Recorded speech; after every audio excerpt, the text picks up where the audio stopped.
Rasanya epilepsi gitu ya. Udah bisa dimulai Mas Wiki? Iya. Pada hari ini saya akan membawakan Bisa. materi mengenai bagaimana meningkatkan kualitas hidup pada pasien pasca stroke. Oke, tadi perkenalannya sudah. Next. Oke, latar belakangnya. Oke. Saat ini kondisi stroke merupakan penyebab terbesar. Pasti Iya. di nextin dulu. Iya. Enggak. Oh, Ya.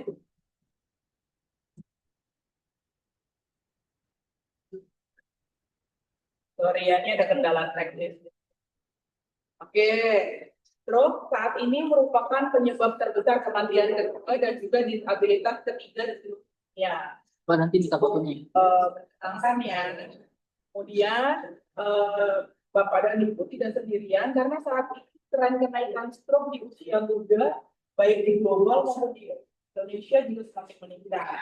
Jadi siapa itu yang di atas 55 tahun? Semua ya. Oh ya, sekarang bahkan di bawah 5 tahun sudah semakin banyak ya, ya pasien kita gitu ya, orang dengan kondisi stroke gitu. Ini paling jelas ya. Nah, jadi ada saya kemarin ketemu pasien saya 30 dan sudah transfer. Belum. Jadi apabila ibu bapak Belum makan. Saya terus itu ya tua aja buat Pak Ali. ya. Apalagi pada kondisi stroke terkena di pasien juga ya dengan tanggung jawab yang masih besar, dengan anak-anak yang masih kecil, mereka juga masih ada tempat kerja, ya. Jadi saya bukan bilang bapak ibu ini lebih ringan dan juga sama beratnya. Saya let's say bisa membuat kita lebih bersyukur juga ya. Oh ada yang lebih muda dari saya nih, tanggung jawab ya. Ya, jadi cukup memprihatinkan ya kondisi ini ya. Nah, tapi Bapak Ibu juga harus Mbak di sini.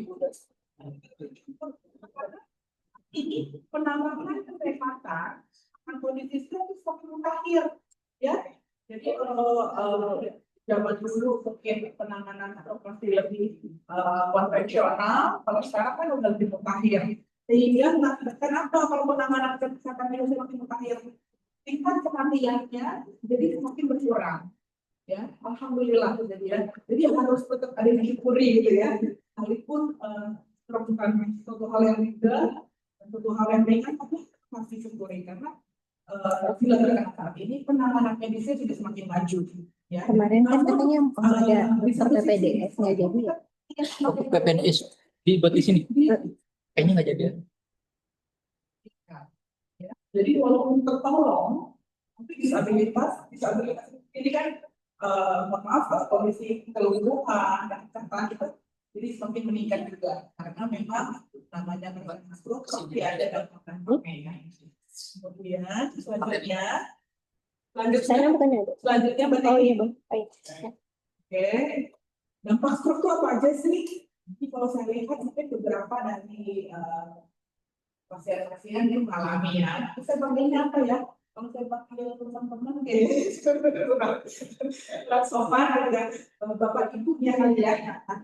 Beberapa bapak ibu juga mengalami ada yang mengalami hambatan secara fisik dan motorik, ada yang mengalami permasalahan kognitif, dan ada penurunan memori, konsentrasi, ada juga yang mengakibatkan permasalahan psikologis seperti kayak depresi, dari cemas, ya. Ada juga yang jadi timbul ada permasalahan sosial karena hambatan secara mobilitas sehingga tadinya dia mungkin bergaul ya dengan kondisi stroke jadi terisolasi jadi tidak bisa melakukan apapun. Tadinya mungkin ibu-ibu itu arisan ada berapa bu arisannya? Tapi waduh gitu ya. Tapi dengan kondisi stroke mungkin sekarang dia ikut satu aja udah nambah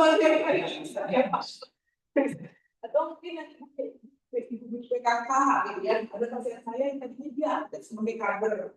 Kemudian karena kasus stroke dia jadi tidak bisa lagi aktif. Nah itu jadi menimbulkan permasalahan baik fisik, psikis, dan sosial. Ya. Nah, kondisi ini menunjukkan bahwa penanganan kondisi stroke bukan hanya secara medis, Jadi kayak tadi bukan hanya untuk obat-obatan, bukan hanya untuk terapi, tapi juga menyangkut kondisi psikologis gitu ya. Nah, karena kalau bila tidak ditangani dengan baik, maka kualitas hidupnya juga akan menurun. Ya, beberapa dari Bapak Ibu ini sudah cukup bisa melewati ya. Jadi pada saat awal-awal coba ingat gambar lagi gitu ya, flashback lagi gitu ya. Pasti ada permasalahan-permasalahan ini ya timbul ya. Masalah fisik, kemudian koordinasi, motorik, kognitif, psikologis. Nah, penting nih untuk penanganan secara holistik, secara komprehensif. Oke, next. Nah, kualitas hidup itu sendiri apa sih? Kualitas hidup itu adalah persepsi dan evaluasi dari pasien mengenai penyakit dan konsekuensinya terhadap kehidupan mereka. Jadi pas sakit, bagaimana sih persepsinya tentang kehidupannya? Nah, kualitas hidup kesehatan ini tumpang tindih dengan status kesehatan. Jadi orang merasa, oh kalau status kesehatan saya baik, kualitas hidup saya baik. Tapi kalau status kesehatan saya jelek, kualitas hidup saya jelek. Padahal yang ini kita capai adalah, sekalipun status kesehatannya kurang baik, seperti stroke ini, tapi kualitas hidupnya tetap baik. Itu yang mau kita capai. Ya, jadi sekalipun ada stroke, tapi kualitas hidupnya tetap baik. Oh, itu yang ingin kita capai. Next. Nah, kualitas hidup sendiri itu dipengaruhi oleh beberapa faktor. Yang pertama adalah karakteristik individu. Tadi usianya, juga kelaminnya, intinya perempuan-perempuan ini akan lebih depresi dibandingkan bapak-bapak. Karena mungkin bapak kecenderungan untuk menutupi perasaannya, kemudian melakukan rasionalisasi. Oh, saya nggak boleh cengeng, gitu ya. Jadi sehingga menguatkan dirinya sendiri, gitu ya. Kemudian tahapan perkembangannya, tapi tadi seperti yang saya jelaskan bahwa orang yang terkena stroke di usia muda pasti efeknya terhadap kualitas hidup berbeda dengan orang yang terkena stroke di usia tua. Kalau di usia muda dia masih memiliki tuntutan-tuntutan, peranan-peranan, sehingga berbeda dengan orang yang terkena stroke di usia tua, di mana mungkin pencapaian hidupnya sudah dimiliki dengan baik. Oh, udahlah, toh anak-anakku semua udah menikah, toh saya sudah mencapai prestasi-prestasi ketika muda sehingga lebih menerima dengan kondisinya. Tapi bisa juga balik ya, saat ketika tua udah punya impian nih, pada saat muda dia punya impian. Saya masa tua saya mau habiskan waktu dengan cucu saya mau keliling dunia, gitu ya. Ya kan? Sehingga ekspektasi tinggi ketika tidak tercapai juga mengakibatkan depresi bisa juga ya. Jadi kita nggak bisa per se ngomongin satu persatu, tapi ini hasil penelitian. Hasil penelitian menyatakan kalau secara umum orang di dunia ini ketika terkena stroke di usia muda dampaknya akan lebih besar dibandingkan orang yang terkena stroke di usia tua. Kemudian karakteristik lingkungan, dukungan sosial juga mempengaruhi bagaimana kualitas hidup seseorang. Ya, tadi saya beberapa lihat ada pasien-pasien yang ditemani oleh keluarganya, pasti kualitas hidupnya akan lebih baik dibandingkan orang yang ditinggalkan pasca stroke ya sendirian, pasti akan beda kualitas hidupnya. Kemudian lingkungan fisik seperti akses terhadap pusat kesehatan, kemudian lingkungan rumahnya, ya orang yang dengan lingkungan rumah higienitas bagus, kemudian dengan kondisi fisik rumah yang cukup oke, misalnya kayak kalau misalnya pasca stroke itu kan sudah misalnya secara ekonomi dia bagus sehingga dia bisa melakukan renovasi rumah untuk kondisi stroke, itu pasti akan lebih beda kualitas hidupnya dibandingkan orang yang terbatas kondisi fisik rumahnya nggak bisa diapa-apain lagi gitu ya. Kemudian tingkat keparahan stroke juga mempengaruhi kualitas hidup. Yang orang yang tingkat keparahan stroke-nya berat sama orang yang tingkat keparahan stroke-nya lebih ringan pasti akan beda kualitas hidupnya. Kemudian persepsi terhadap penyakit. Persepsi terhadap penyakit itu bagaimana dia memandang kondisi penyakitnya. Apakah dia melihat bahwa stroke-nya ini tidak bisa disembuhkan? Stroke ibu apa?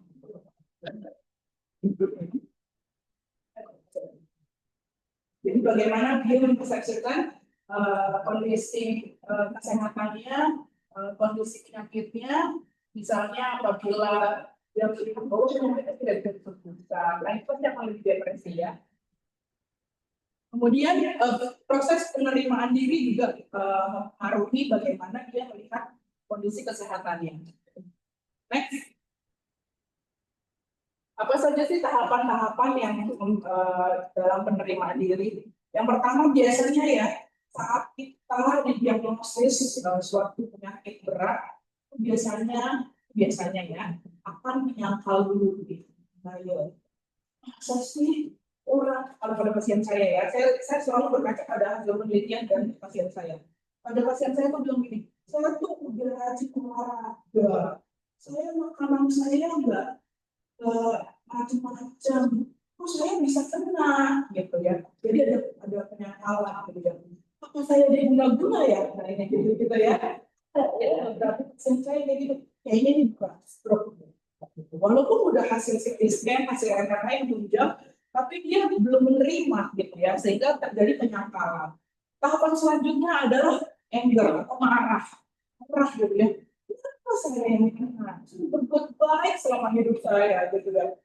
Oh, saya nggak sebermasalah orang lain gitu ya. Saya udah jaga semuanya. Kok saya sih yang kena gitu ya. Kenapa saya itu kan saya tuh udah punya impian gitu ya. Nanti saya mau kelihatan dia umur 55, ya 58 gitu ya. Habis pasca pensiun. Saya udah punya tahun, tapi kok jadi saya yang kena stroke gitu ya. Nah, kemudian setelah marah, ini juga bergaining itu kayak negosiasi ya. Bilang gitu Tuhan doa gitu. Pokoknya kalau saya sembuh, saya sembuh sudah kok. Gitu. Saya mau umrah, saya mau apa. Tapi ternyata sembuh-sembuh nih, marah lagi muncul gitu ya, dan depresi. Udah upaya nih, kalau saya mau kajian terapi, sembuh gitu ya, sehingga menjadi depresi. Nah pada satu titik depresi itu juga semakin berat, sehingga dia merasa ya udahlah pasrah aja dan menerima kondisi gitu ya. Apa yang jadi titik itu. Nah, tahapan-tahapan ini nggak saklek ya. Jadi bisa aja hari ini diambil, besok dan udah langsung menerima bisa gitu ya. Jadi tapi ini tahapan-tahapan umum yang biasanya terjadi. Dan apakah ketika sudah bisa menerima akan menerima terus enggak juga gitu ya. Ada fasenya mungkin pada saat lagi down gitu ya, muncul lagi depresinya gitu. Jadi kita nggak bisa stabil itu, tapi diusahakan harus bisa stabil dan menerima. Agar apa? Agar kondisi psikisnya juga lebih baik. Next. Nah, bagaimana sih cara-cara untuk meningkatkan kualitas hidup? Nah, ada beberapa langkah ya. Yang pertama adalah menjaga kondisi fisiknya dan pemulihan tubuhnya. Bisa kalau misalnya yang sudah bisa bergerak lebih lanjut, bisa dengan latihan ringan, berjalan, kemudian ikut fisioterapi, terus juga makan makanan yang lebih gizi, memiliki nutrisi yang sehat, dari garam, cukup air, istirahat yang cukup itu penting ya, tidur itu penting, dan juga cek rutin kesehatan. Next. Selanjutnya adalah untuk kognitif dan mentalnya. Ada latihan-latihan kognitif yang dilakukan, baca buku, main PTS, teka-teki, belajar hal-hal baru gitu ya. Nah ini saya juga lagi membuat penelitian juga ya terkait hal ini untuk kemampuan kognitif pasien pasca stroke. Membuat jurnal harian, hindari stres, meditasi, relaksasi, gitu. Kemudian untuk sosial dan emosionalnya, berbicara dengan orang-orang terdekat, menjaga komunikasi, walaupun beberapa dari pasien mungkin ada hambatan dalam kemampuan bicara ya, tapi tetap aja lakukan komunikasi sekaligus latihan ya. Next. Nah, di Rumah Sakit Otak, saya sebagai psikolog melakukan intervensi psikologis kepada pasien. Apa saja sih yang saya lakukan? Saya lakukan antara lain melakukan assessment atau penilaian untuk tingkat depresi pasien, anxietasnya, nyerinya, dilakukan oleh saya. Kemudian setelah melakukan assessment, saya juga melakukan intervensi lewat konseling, psikoterapi, dengan cognitive behavior terapi. Kalau misalnya ada permasalahan irrational belief, ada kepercayaan yang irasional, ada juga question center, atau kemudian juga ACT atau acceptance cognitive therapy. Kemudian dilakukan juga intervensi terhadap keluarga, biasa karena keluarga itu dengan sosial kurang, jadi kita lakukan psikoedukasi keluarga. Kemudian hasil dari pemeriksaan saya juga saya kolaborasi dengan tim dokter, gitu, dan terapis. Demikian dari saya. Terima kasih atas kesempatannya. Kalau ada yang mau bertanya, silakan. Baik, Bapak Ibu, kita masuk sesi tanya jawab ya. Jadi kalau ada dari presentasi, banyak mungkin kalau masih ada yang boleh ditanya. Ini mau satu penanya terus langsung dijawab atau mau dikumpulkan dulu? Saya suka lebih masuk. Kita mulai dari boleh silakan. Terima kasih. Saya di sini cuma mau saya untuk kepada Bapak Ibu ya. Waktu pertama kali suami kena dulu, dia menangis terus gitu loh. Saya bilang ke dokter Adi, dok, suami saya menangis terus. Oh ya udah nanti saya memintakan dokter psikolog, dokter gitu kan. Suami saya alhamdulillah dan diberi pencerahan dari dokter. Suami saya tidak bisa lagi ayah menerima kondisi keadaan suami saya yang pernah seperti itu. Terima kasih buat atas sharingnya waktu itu. Terima kasih juga atas penjelasan kepada suami saya tadi. Jadi buat Bapak Ibu gitu ya, kalau seperti kena sebelum pasti shock ya gitu kan. Akhirnya saya bisa merasa seperti ini gitu. Suami saya bilang, Bapak bisa kena stroke gitu ya gitu. Ya, mungkin kembali lagi dengan pola hidup yang sehat sebaiknya supaya tidak masuk terus satu. Tapi kalau sudah masuk mungkin bisa minta kalau misalnya di rumah sakit itu kan dan kondisi kita masih dirawat bisa minta untuk menghubungi dokter psikolog supaya diberi pencerahan yang lebih sangat bagus. Terima kasih. Saya mau ditanggapi. Terima kasih Ibu dan Ibu Contoh. Ibu Ili, terima kasih Ibu sekalian mempromosikan program saya. Terima kasih ya Ibu, terima kasih Bapak juga masukan-masukan dari saya. Itu sifatnya kalau tidak dijalankan oleh pasiennya juga sama aja bohong. Jadi Bapak juga hebat ya. Bapak sudah menerima kondisi Bapak mau menerima masukan. Jadi lebih bagus ya. Jadi Bapak juga hebat gitu ya. Jadi sama-sama kita ya bukan hanya dari tim medis dan tim psikolog dan terapisnya, dan dari pasien juga harus ada kesadaran, ya kesadaran bahwa ada sesuatu yang salah dengan saya dan saya butuh bantuan, gitu ya. Sehingga dengan kesadaran awal dari kesadaran itu juga menunjang penyembuhan, ya. Jadi terima kasih Bapak dan Ibu juga hebat karena kalau nggak ada dari keluarga itu kan lebih berat, ya nggak Pak? Ya kan Pak? Berjuang sendiri lebih berat ya Pak ya? Iya. Jadi semua holistik. Ya, saya mau bilang karena dokternya yang hebat, karena psikolognya yang hebat, karena terapisnya yang hebat juga. Kalau pasiennya nggak menerima, semua bakal ya. Tapi pasiennya hebat, keluarganya juga hebat. Ya, tepuk tangan buat kita semua.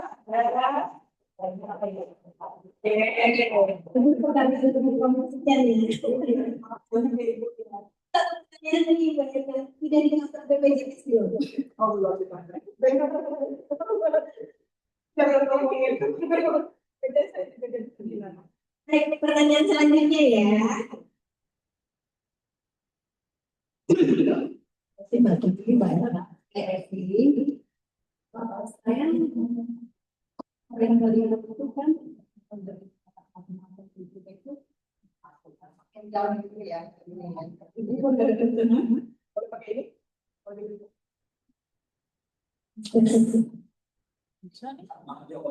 Sama. Punya nggak kenceng. Saya lagi atau pakai lepas. Oke.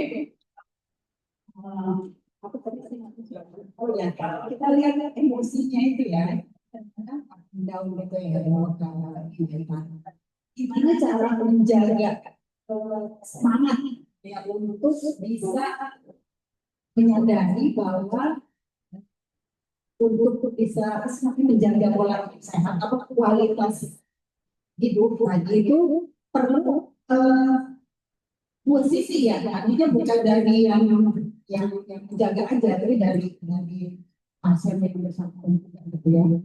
Nah, menjaga spiritnya itu gimana gitu untuk tetap apa namanya ada kesadaran untuk meningkatkan kualitas.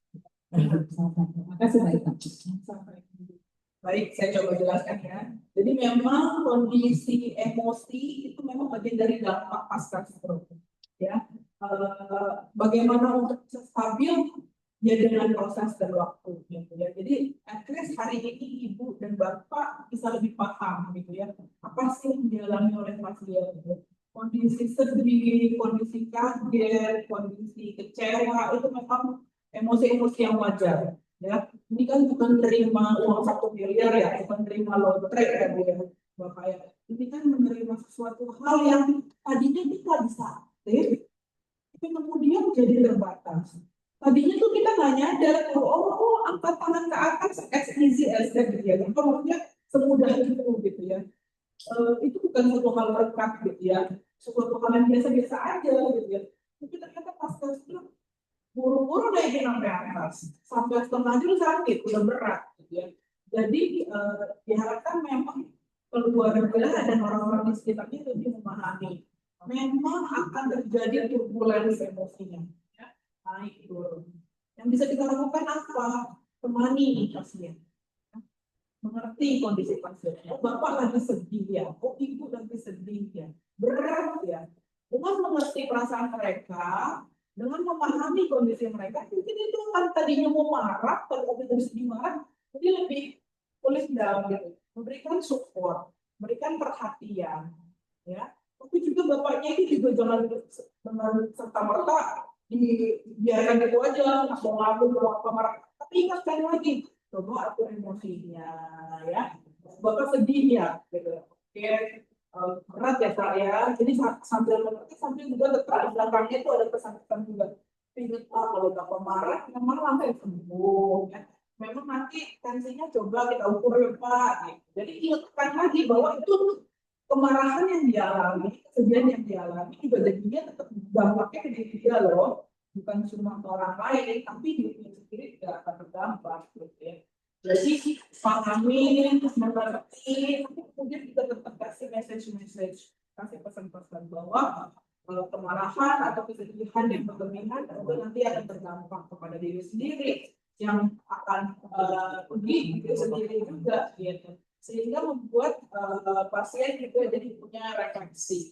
Oh iya ya, kesedihan saya akan juga menimbulkan saya, kesedihan saya justru akan membuat keluarga saya lebih bersedih lagi, kemarahan saya justru akan merusak saya gitu ya, akan membuat saya semakin justru bisa berulang gitu ya. Jadi awalnya sih seperti itu Bu, karena memang kondisi itu bukan kondisi yang mudah sih ya. Pasti akan ada. Kayak tadi saya jelaskan dalam presentasi, ada fase saat ini menerima besok pokoknya nabung lagi gitu ya. Itu memang suatu hal yang wajar, memang makanya oleh karena itu penting psikologitas terhadap keluarga untuk memahami, mengerti bahwa memang kayak gitu itu fasenya, sehingga jadi keluarga juga jangan jangan menyerah juga pada kondisi pasien gitu ya. Gitu. Sama-sama Ibu. Baik, masih ada pertanyaan lagi. Kayaknya ini pada semangat banget. Ada beberapa pertanyaan lagi, boleh? Boleh. Oke, silakan. Pertanyaan saya dua, dok. Pertama tadi dalam presentasi pertama, orang stroke menurut umurnya dari yang tua ke yang muda. Terus pertanyaan saya sebabnya apa? Apa dari mana? Dari pola hidup atau kasih? Dan dua, perubahan pola hidup stroke, emosional, segala efeknya Dapat tergantung dari siapa yang rusak. Apa syaratnya rusak atau bagaimana itu dalam terima kasih. Terima kasih Bapak. Jadi memang kalau tanya penelitian memang bilang faktor usia ya, usia mempengaruhi. Tapi faktor-faktor lain apa yang mempengaruhi ya macam-macam ya Kak. Jadi ada faktor-faktor komorbid sebelumnya ya, apakah dia secara biologis, tensinya bagaimana, ya. Terus indeks-indeks dari laboratorium lainnya bagaimana, itu faktor yang mempengaruhi ya. Kita nggak bisa bilang nasib sih Pak ya, karena kalau kayak gini kan memang akumulasi ya. Stroke itu kan nggak bisa ujuk-ujuk langsung dialami, kecuali mungkin memang udah ada permasalahan sejak di otaknya gitu ya, sehingga mengakibatkan adanya stroke gitu ya. Kan pola makan bisa, pola makan, pola hidup, kayak tadi saya bilang stres yang berlebihan juga bisa mengakibatkan kondisi stroke pada saat usia tua juga gitu ya. Jadi akumulasi dari lifestyle atau gaya hidup juga bisa gitu ya. Ditambah tadi ada faktor-faktor komorbid, mungkin faktor genetik dari orang tuanya juga ada resiko dari stroke, darah tinggi, gitu ya. Bisa memperburuk gitu ya. Sekarang diabetes juga bisa akan menjadi faktor risiko untuk stroke. Nggak semua Pak, jadi nggak semua ketika bapaknya stroke anaknya akan stroke juga, tapi ada faktor genetik yang memperbesar faktor resiko. Jadi faktor resiko ada, tapi bukan berarti bapak saya stroke, saya akan stroke juga. Tapi ada faktor resiko. Faktor resiko itu resiko, namanya resiko bisa jadi bisa enggak, ya. Jadi ada faktor resikonya. Kemudian tadi yang kedua apa Pak? Emosi, ya, memang seperti saya jelaskan. Ya, memang dampak kerusakan stroke itu tergantung dari lesi yang terjadi di otak saya. Nanti kalau di otaknya terjadi kerusakannya di frontal, kan ada gangguan perilaku, kerusakannya di area mana kan fungsi motoriknya terganggu, gitu ya. Mungkin akan lebih jelas dokter yang lebih menjelaskan. Tapi memang permasalahan yang terjadi pada pasien stroke itu tergantung dari lesi. Kerusakan di otak di bagian mananya pengaruhnya. Tapi dimanapun kerusakan yang terjadi, dampak secondary-nya pasti ada permasalahan psikologis. Jadi depresi, gangguan marah, dampak sosial. Tapi utamanya kerusakan yang terjadi pada otak mengakibatkan perbedaan tuh area-area yang mengakibatkan disabilitas. Jadi kan Bapak di sebelah yang karena ada kerusakannya dijelasin kan udah kan silang. Pertanyaan selanjutnya, silakan.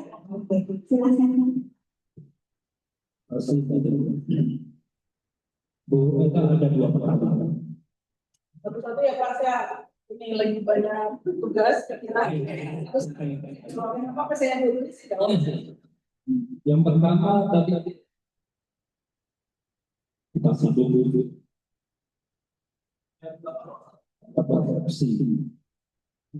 Persepsi itu kalau nggak salah saya koreksi saya. Persepsi itu adalah seseorang tentang sesuatu. Dengan adanya persepsi itu, saya masih belum langsung persepsi pribadi atau persepsi masyarakat.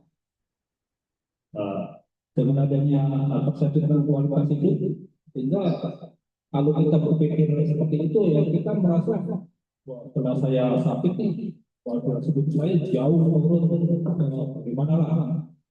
Tapi sebenarnya kalau kita nggak punya persepsi kayak gitu kan sebenarnya ya bodoh amat itu ya, terlalu pengaruh. Nah ini bagaimana masalah hal ini terhadap anak-anak terhadap seseorang yang besar. Saya jawab boleh. Persepsi itu bagaimana penghayatan dia mengenai apa yang terjadi, bisa penghayatan dia terhadap dirinya pasca sakit, penghayatan dirinya pasca sakit di lingkungan masyarakat, bebas gitu ya Pak. Dua-duanya saling mempengaruhi. Persepsi dia terhadap penyakit memang mempengaruhi. Misalnya kayak ketika saya melihat bahwa penyakit saya adalah sesuatu yang tidak bisa disembuhkan, jadi stroke atau kayak Bapak bilang nasib gitu ya. Nah itu mungkin persepsi yang cenderung negatif itu akan membuat kualitas hidupnya akan menurun, atau bahkan persepsi kondisi penyakitnya di mata sosial, di lingkungan sosial kayak tadi persepsi dia, oh dengan kondisi saya stroke saya juga berguna nih, orang lain jadi tidak menghargai saya tadinya belum mampu melakukan ABCD, sekarang jadi nggak punya harga diri lagi. Nah, persepsi yang negatif, mau itu persepsi tentang dirinya, persepsi tentang penyakitnya, persepsi tentang lingkungan sosialnya, selama itu negatif pasti akan menurunkan kualitas hidup. Nah, kalau kayak bapak yang dari bapak bilang, saya cuek aja, bodoh amat deh sama orang lain ngomong apa. Nah, itu namanya persepsinya cenderung lebih ke arah positif. Jadi dia cenderung cuek, cenderung ya udahlah, pokoknya saya fokus ke diri saya mau sembuh, saya mau sehat, saya mau supaya apa yang mau saya lakukan, itu persepsi positif kan? Itu persepsi yang positif pasti akan meningkatkan kualitas hidup orang lebih bawah. Gitu. Itu hasil penelitian. Jadi bagaimana kita memandang, bagaimana kita menghayati kehidupan ini, penyakit ini, lingkungan sosial ini, itu akan mempengaruhi kualitas hidup. Masih pertanyaan keduanya masih berkaitan dengan persepsi. Ada salah satu tertentu kita juga bicara tentang yang karena kita kan pada akhirnya kita menyandang predikat disable gitu ya. Kasus disability ini pandangan masyarakat yang telah kita bisa lihatlah kita main diri pun mereka berburu apa yang saya rasakan secara langsung kalau saya sholat Jumat itu jadi saya harus menenteng sendiri gitu. Bayangkan kalau struktur ada 10 atau ada 20 dia harus bersaing dengan orang-orang yang sehat ya. Itu tidak fair. Kaitannya dengan ini cerita pribadi ya. Saya ini sudah tapi masih semangat muda. Jadi dalam kasus saya merasakan apakah saya sudah tamat di sini. Kadang-kadang saya timbul perasaan, aduh, saya pengen kerja lagi lah. Ya, saya lihat di segala macam, soalnya dan speknya masih masuk. Tapi pada satu titik ya nggak ada tuh yang kecuali yang perusahaan asing ya, dan yang menyatakan bahwa kita adalah sama apakah gender atau disability. Nah, sekalipun hanya asing, saya pun juga jadi nggak pede gitu. Maka kalau saya melakukan proses ini, mereka bisa menerima keadaan yang pun saya merasa ya otak saya kan masih normal untuk bisa berpikir gitu. Tapi secara fisik kan lebih mudah dilihat, jalannya aja susah, gimana mau kerja. Ini bagaimana Bu ya persepsi masyarakat tentang disability di usia yang desa. Terima kasih. Memang PR ya kayak untuk kita negara berkembang gitu ya.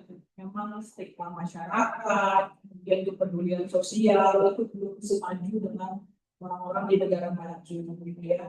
Jadi di tempat ibadah juga belum ada awareness atau kesadaran gitu ya untuk memberikan tempat-tempat khusus gitu ya. Jadi memang ini masih catatan ya, dan kita semua belum lagi stigma orang yang disable dianggap tidak mampu semuanya secara keseluruhan ya.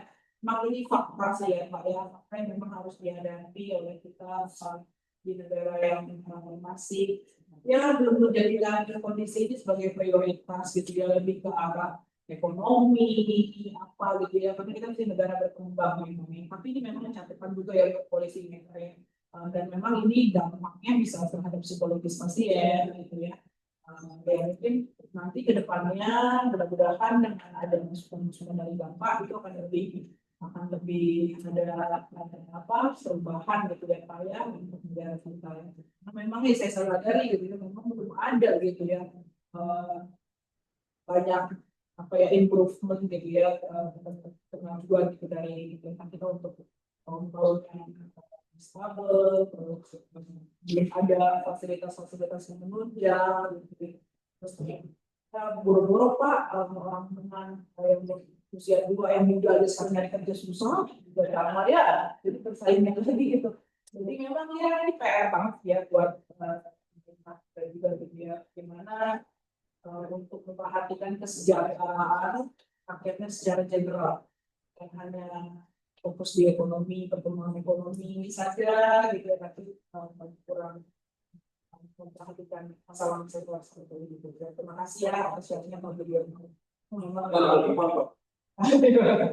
Terima kasih Bapak. Pertanyaan selanjutnya ya. Ada Masih ada satu pertanyaan, ada lagi? boleh dua, boleh dua. Ada lagi kalau misalnya kita buka ada Itu yang kita pertanyaan. iya, atau cuma ibu bisa mulai promosi, saya juga promosi. Ayo, pertanyaannya.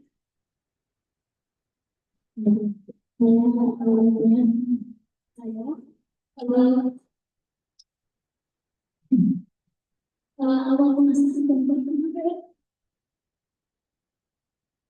satu politik yang mungkin kita semua nggak bisa tidur sebulan kita nggak bisa tidur dan bikin kita juga stres gitu. Sampai akhirnya kita memutuskan untuk ikat dia karena dia kadang-kadang dari tempat tidur tapi nggak sadar kalau dia itu stres. Kadang-kadang dia melakukan seperti ini kenapa apa sih sakit saya gitu gitu kan. Dia kadang-kadang kayak kalau karena beraktivitas gitu.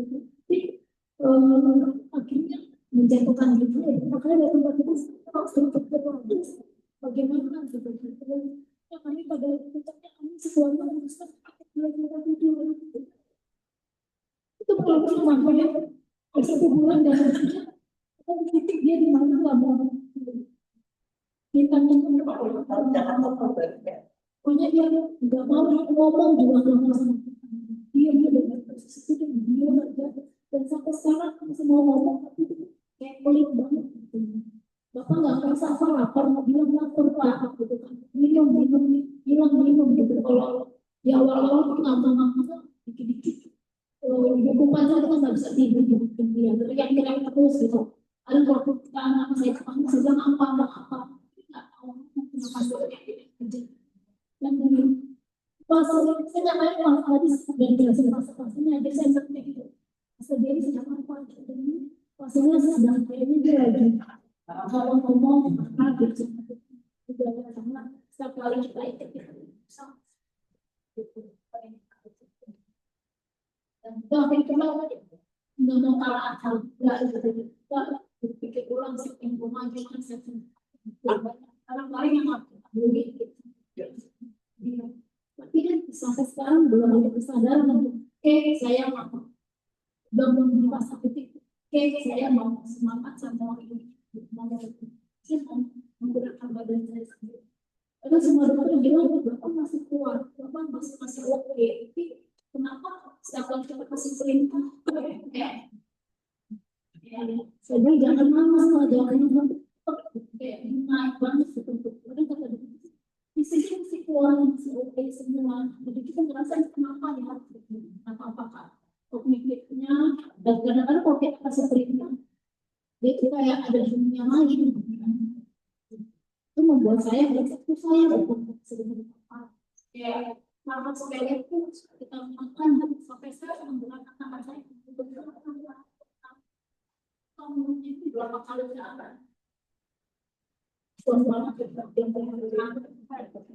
kenapa ya benar sedang berapa sampai banyak makasih Mbak Syukur. Iya, Bapak sembarangan musuh. Ya.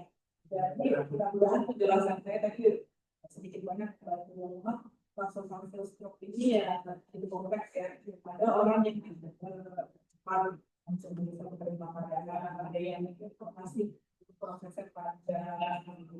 Kalau ini tidak mudah, berbangga ya, enggak enggak ada tips yang general gitu kan.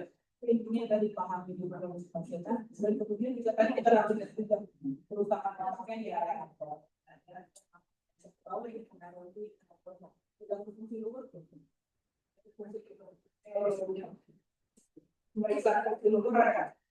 Harusnya diperiksa juga ini untuk melihat apakah dari sebelumnya positif. Jadi memang ada akan di otaknya mempengaruhi understanding sama pemahaman pasien. Jadi bisa jadi mau kita apapun ya, jadi pasien nggak apa-apa.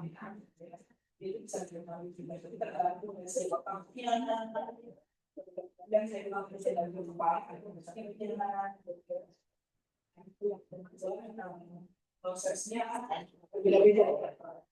Tapi ya tadi kayak tadi kondisi di bawah, gitu ya, juga prosesnya juga naik turun dan masalahnya berapa. Jadi mungkin dia terapi bagus, bagus, tapi ada masalahnya dalam sampai itu. Berapa lama saya ada? Ya saya nggak bisa kasih kan. Itu betul-betul nggak mau kesehatan.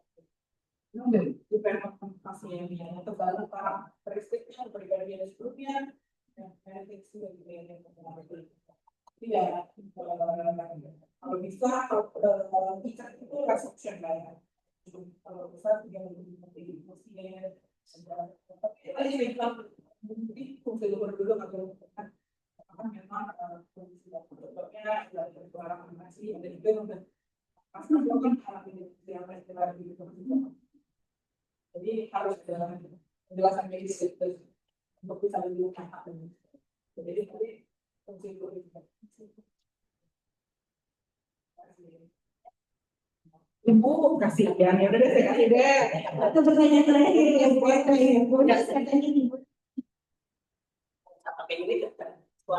Pakai aja Bu, saya agak Terima kasih.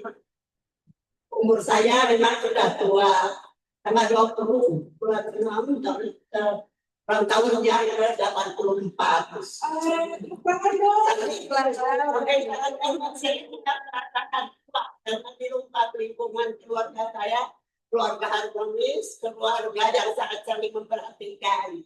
Hanya saya khawatir dengan pasca stroke ini takut berkurang kembali. Apakah itu ada dari masalah makanan apa enggak? Dan makanan yang pasca stroke itu ada yang boleh, ada yang tidak. Kalau yang boleh yang mana, yang tidak yang mana? Terima kasih. Selamat ulang tahun ya kemarin.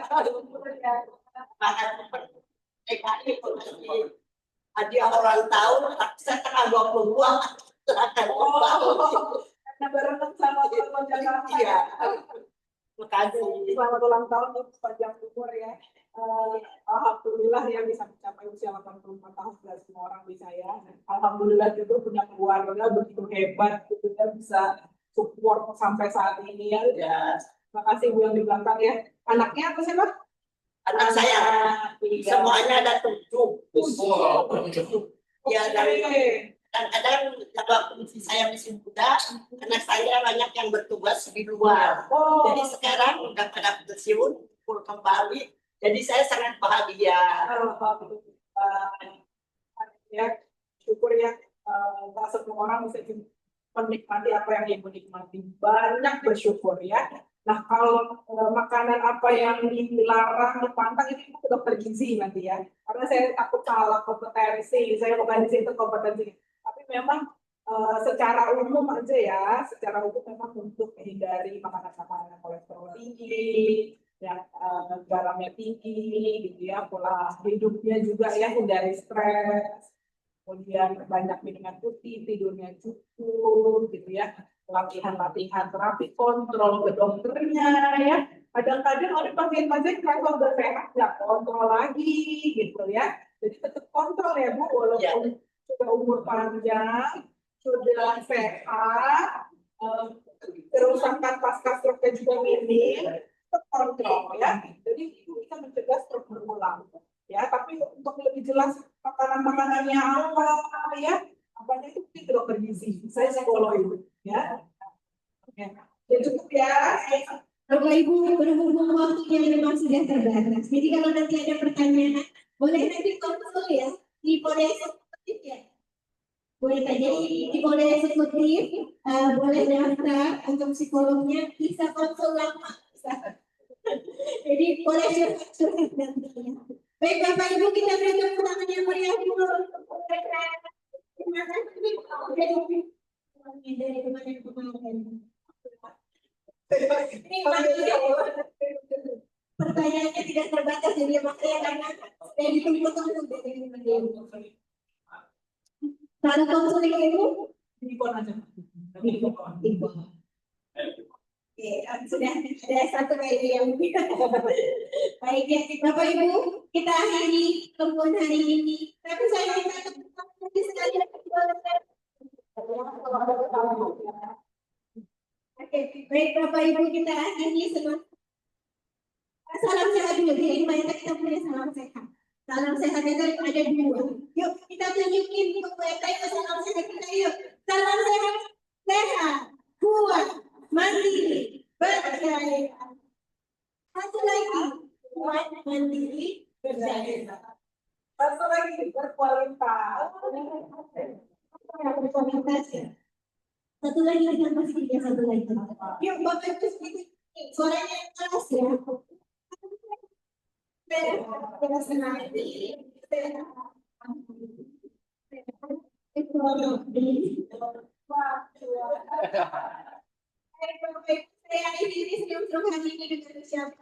Assalamualaikum warahmatullahi wabarakatuh.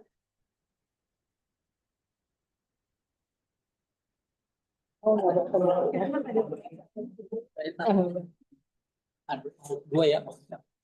Oh,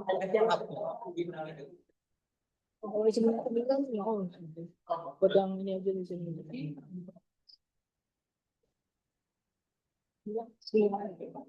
Dari sini kemana nih? Kemana? Belakang ya, Mas? Iya. Sama tanda tangannya. Ini kan? Iya.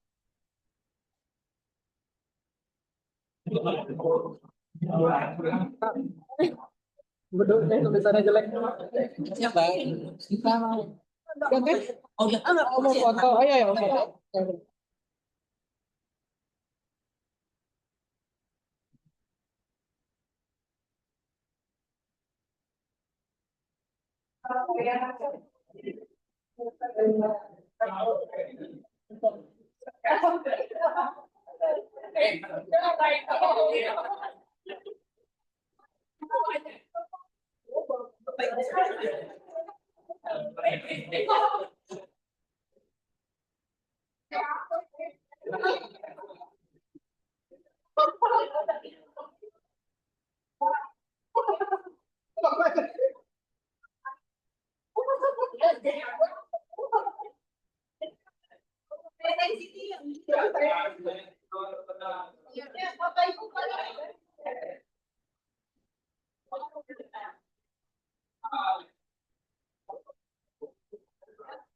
Ya, yang mau foto merapat dulu yuk, merapat dulu.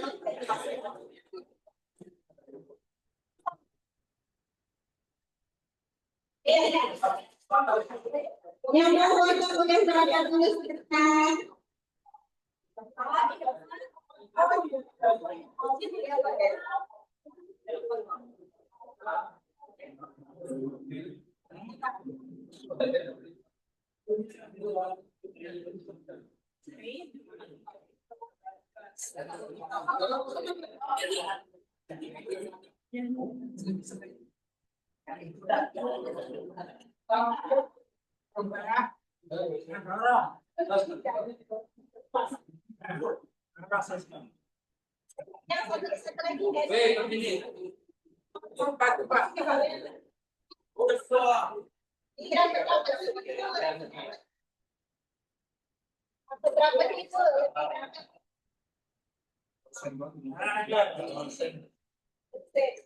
Yuk, ada senyumnya semuanya. 1, 2, 3. Ekonomi.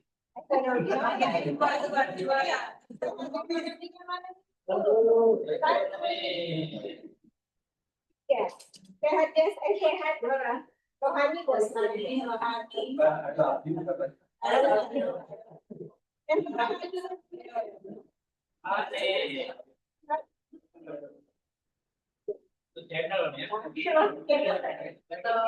Mau pakai video ya? Salam sehat ya. Oke. Salam sehat ya. Sehat buat mandiri berjaya ya. Oke. Mulai yuk. Oke. Lihat ke sini semuanya. Yuk. Salam sehat ya. Salam sehat.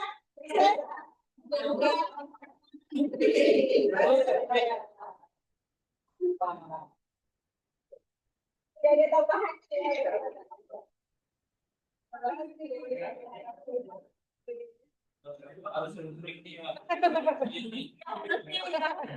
Nanti saya itu. Betul ya Pak. Kalau sama dokter udah tiap hari minum obat. Oh iya ya Pak ya.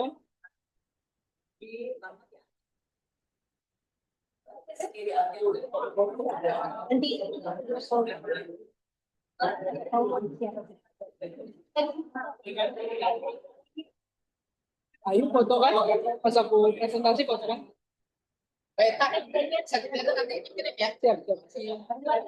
Mereka udah dibikinkan direkam kan? Yang mana sih? Endo. Di Endo. Semuanya nanti. Nanti kok biar Coba tanya saya. Tahu saya, paling tinggal di upload aja. Ya. Nah, tadi yang awal nama judulnya apa ya? Iya. Edukasi smart school itu.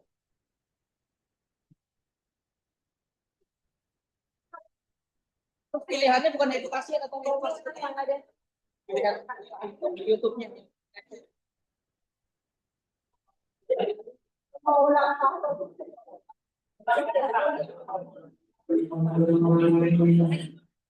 karena abang Buaya itu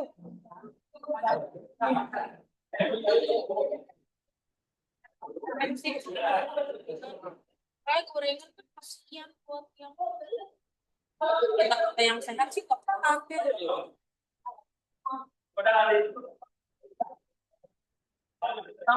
Aku nggak mau, aku nggak bayar sama mahal. makasih ya Bu. Ini saya dari Mbak Lena tuh.